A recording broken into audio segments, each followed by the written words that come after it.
नमस्कार दोस्तों, कैसे हैं आप सभी। आज की कहानी का शीर्षक है सांझ का भूला। सीता ने अपने नए फ्लैट का दरवाज़ा खोला।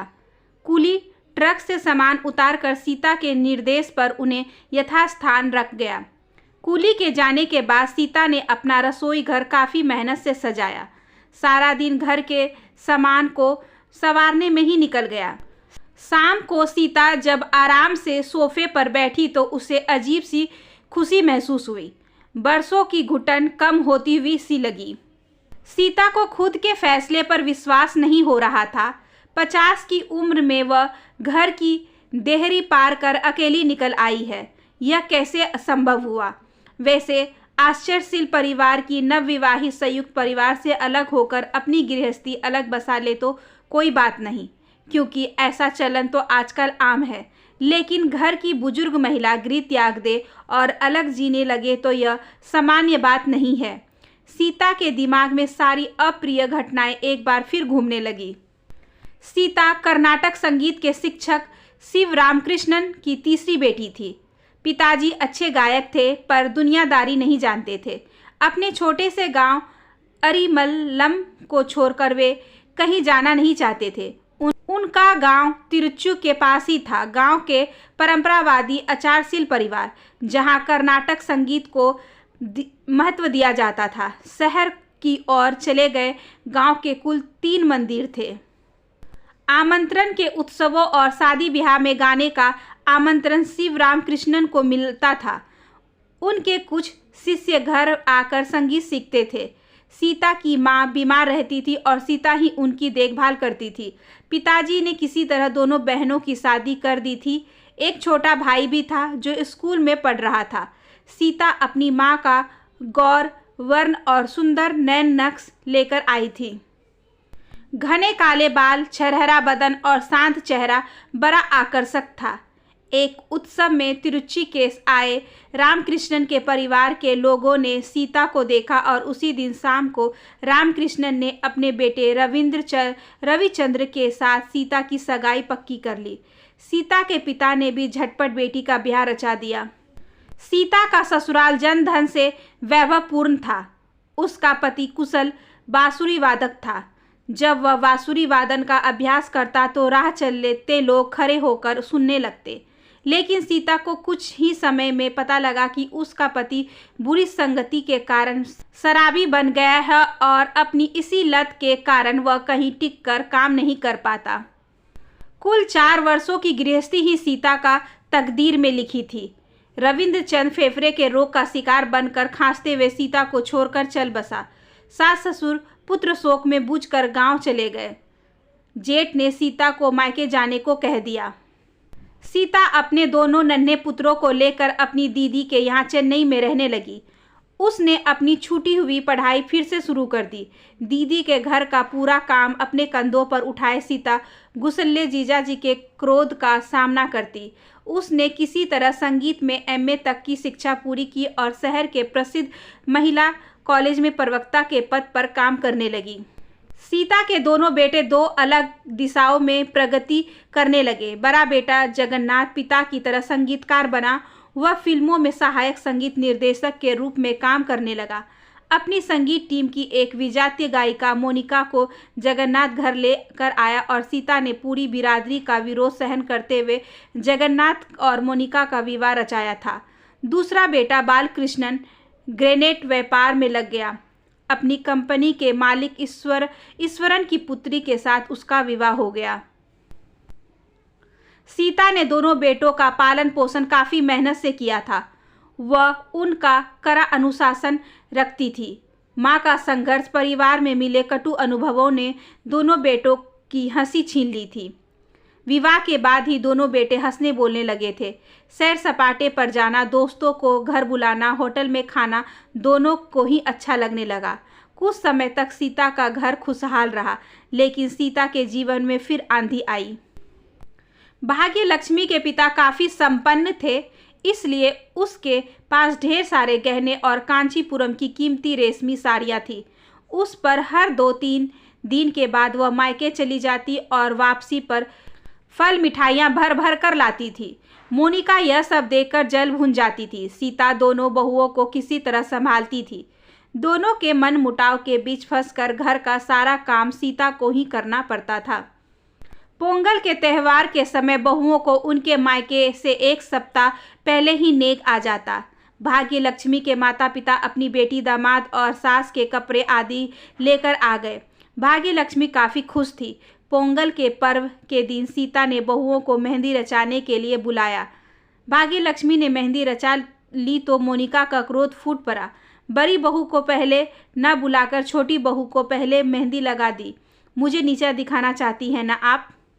मोनिका के कठोर व्यवहार के कारण घर में कलह शुरू हो गई। बालकृष्ण का व्यापार भाग्य लक्ष्मी के परिवार से जुड़ा था। वह पत्नी का रोना धोना देख नहीं पा रहा था। वही हुआ जिसका सीता को डर था। बालकृष्ण अपने ससुर के यहाँ रहने चला गया। कुछ समय वह सीता से मिलने आता जाता रहा, पर धीरे धीरे उसका आना कम हो गया। मोनिका अपने पति के साथ संगीत के कार्यक्रमों में जुड़ी रहती थी। घर के कामों में उसकी भी कभी रुचि रही ही नहीं। यहाँ तक कि सवेरे स्नान कर रसोई घर में आने का रिवाज का भी वह पालन नहीं करती थी। मोनिका को जाने क्यों कभी सीता के साथ लगाव रहा ही नहीं। सीता बहू को प्रसन्न रखने के लिए काफ़ी प्रयास करती थी। इसके बाद भी मोनिका का कटु व्यवहार बढ़ता ही जाता था। यहाँ तक कि वह अपने बेटे मोहन को उस दिन की दादी सीता से हमेशा दूर रखने का प्रयत्न करती थी।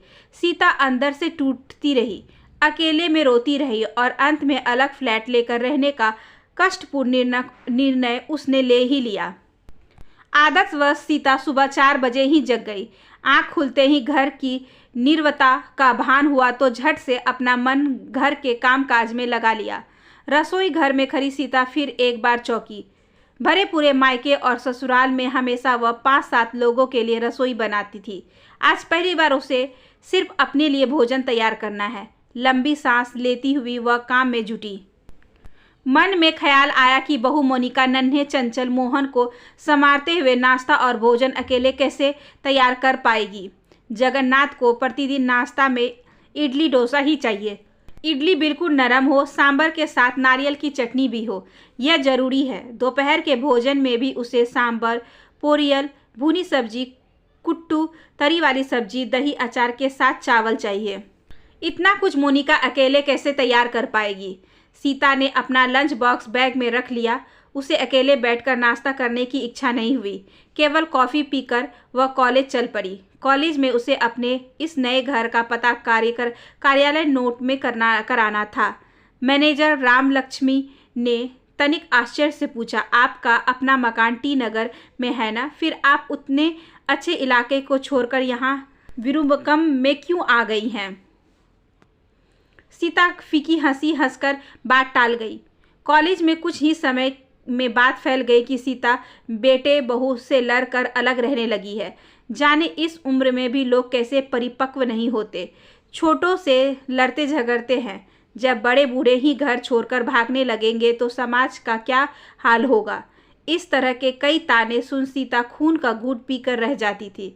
सीता को अकेला स्वतंत्र जीवन अच्छा भी लग रहा था। रोज रोज की खींचातानी, तू मैं को छुटकारा मिल गया। घर को सुचारू रूप से चलाने के लिए वह कितना काम करती थी, फिर भी मोनिका ताना देती रहती थी। सीता ने अपने वैधव्य का सारा दुख अपने दोनों बेटे के चेहरों पर निहारते हुए ही झेला था, पर आज स्थिति बदल गई है। आज बेटे भी माँ को भार समझने लगे हैं। बहुओं की हर बात मानने वाले दोनों बेटे अपनी माँ के दिल में झांक कर क्यों नहीं देखना चाहते हैं। बहुओं का अभद्र व्यवहार सहन करते हुए क्या सीता को ही घुट घुट कर जीना होगा? सीता ने जब परिवार से अलग रहने का निर्णय लिया तब दोनों बेटे चुप ही रहे। सीता की आंखों में आंसू भर आए। सीता के पति रविचंद्रन का श्राद्ध था। सीता अपने बेटे बहुओं व पोतों के साथ गांव में ही जाकर श्राद्ध कार्य संपन्न कराती थी। गांव में ही सीता के सास ससुर, बुआ और अन्य परिजन रहते थे। जगन्नाथ ही सब के लिए टिकट लाया करता था। गांव में पत्र भेजकर पंडित जी और ब्राह्मणों से सारी तैयारी करवा कर रखता था। श्राद्ध में कुल 8 दिन बाकी हैं और अब तक सीता को किसी ने कोई खबर नहीं दी। क्या दोनों बेटे उसे बिना बुलाए ही गांव चले जाएंगे? सीता अकेले गांव पहुंचेगी तो बिरादरी में हो हल्ला हो जाएगा। अभी तक तो उसके अलग रहने की बात शहर तक ही है। सीता का मन घबराने लगा। अपने अलग फ्लैट में रहने की बात वह अपने सास ससुर से क्या मुंह लेकर कह पाएगी। उसके वयोवृद्ध सास ससुर आज भी संयुक्त परिवार में ही जी रहे हैं।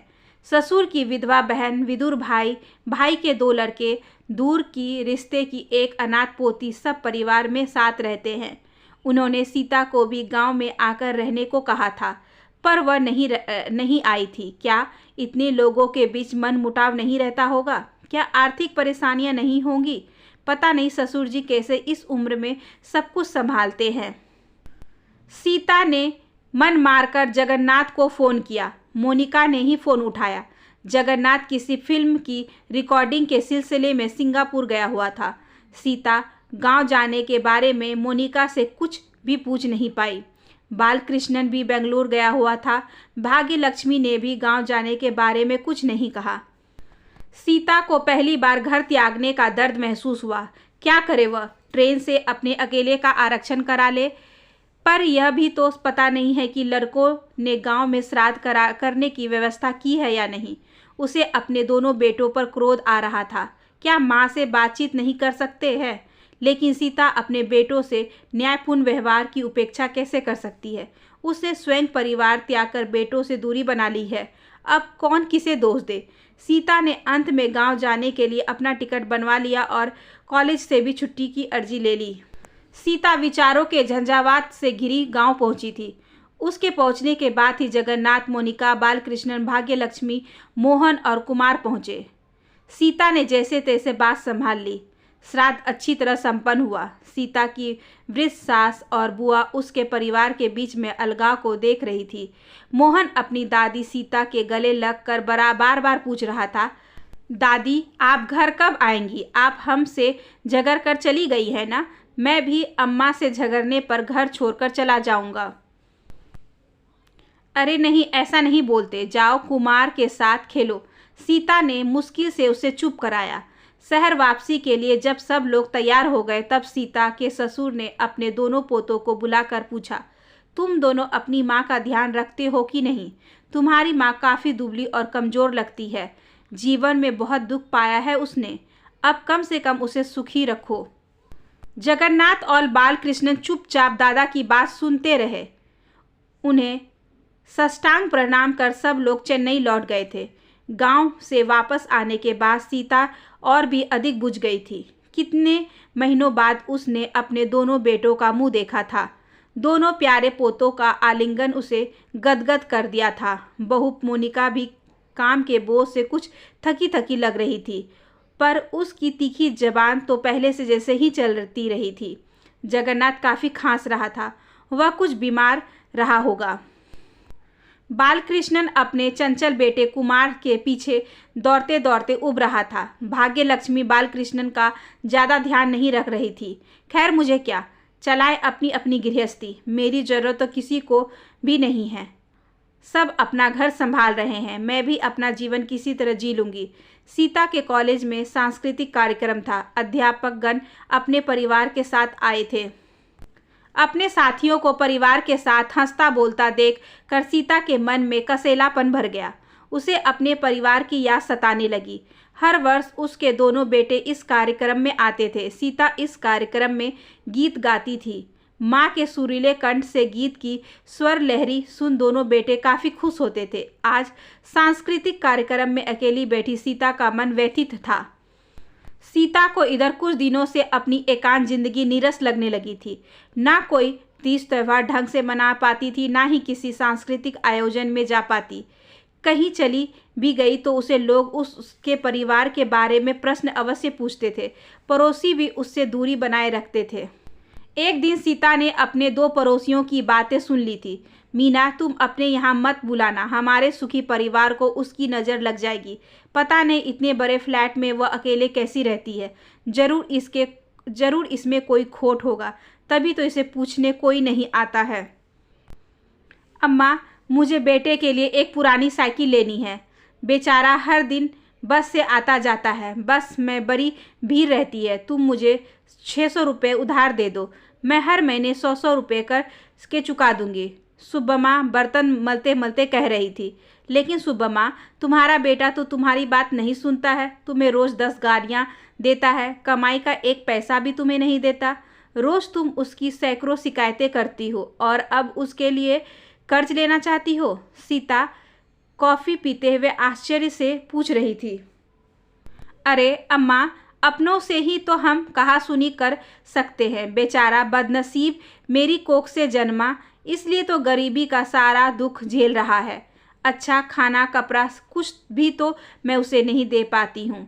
बेटे के आराम के लिए थोड़ा कर्ज लेकर उसे साइकिल दे सकूँ तो मुझे संतोष होगा।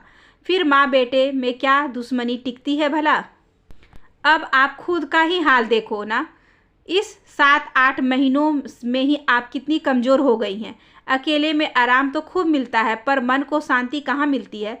सुबह माँ कपड़ा निचोड़ती हुई बोले जा रही थी। सुबह माँ, तुम आजकल बहुत बकबक करने लगी हो, चुपचाप अपना काम करो। सीता को कड़वा सा शायद चुभ रहा था। अम्मा, कुछ गलत बोल गई हूँ तो माफ़ करना, मैं आपका दुख देख रही हूँ, इसी कारण कुछ मुँह से निकल गया। अम्मा, मुझे रुपए कल परसों देंगी तो अच्छा रहेगा। एक पुरानी साइकिल मैंने देख रखी है, दुकानदार रुपए के लिए जल्दी कर रहा है। सुबमा ने अनुनय भरे स्वर में कहा। सुबमा, रुपए आज ही ले जाना, चलो जल्दी काम पूरा करो, देर हो रही है। सीता रसोई घर में चली गई। सीता का मन विचलित होने लगा। ठीक ही तो कहती है सुबमा, जगन्नाथ और बालकृष्णन को देखे बिना उसे कितना दुख होता है। आस पड़ोस के बेटे बहू की निंदा भी तो होती होगी। सास को घर से निकालने का दोष बहुओं पर ही तो लगाया जाता है। अपने पोतों से दूर रहना कितना दर्दनाक है। कुमार और मोहन दादी से बहुत प्यार करते हैं, आखिर परिवार से दूर रहकर अकेले जीवन बिताने में उसे क्या सुख मिल रहा है।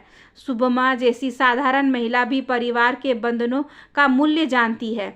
परिवार से अलग होना क्या कर्तव्यच्युत होना है। परिवार में यदि हर सदस्य अपने अहंग को ही महत्व देता रहे तो सहयोगपूर्ण वातावरण कैसे बनेगा। बहू उसके वंश को आगे ले जाने वाली वाहिका है। बहू का व्यवहार चाहे जैसा हो, परिवार को विघटन से बचाने के लिए उसे सहन करना ही होगा। उसकी भी माँ, दादी, सास सब ने परिवार के लिए जाने कितने समझौते किए हैं। माँ को घर से निकलते देखकर जगन्नाथ को कितना दुख हुआ होगा। सीता रात भर करवट बदलती रही। सुबह होते ही उसने दृढ़ निश्चय के साथ जगन्नाथ को फ़ोन लगाया और अपने पास घर आने की सूचना दी। सीता को मालूम था कि उसे बहू मोनिका के 100 ताने सुनने होंगे। अपने पुत्र जगन्नाथ का मौन क्रोध सहन करना पड़ेगा।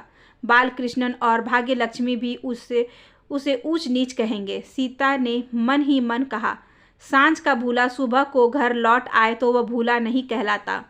आशा करती हूँ कि आज की ये छोटी सी कहानी आपको अच्छी लगी होगी। अगर अच्छी लगी हो तो please like, share and subscribe करें। हमारे चैनल को ज़्यादा से ज़्यादा शेयर करें और बेल आइकन को ज़रूर प्रेस कर लें ताकि अगली वीडियोस की नोटिफिकेशन आपके पास सबसे पहले पहुँचे। धन्यवाद।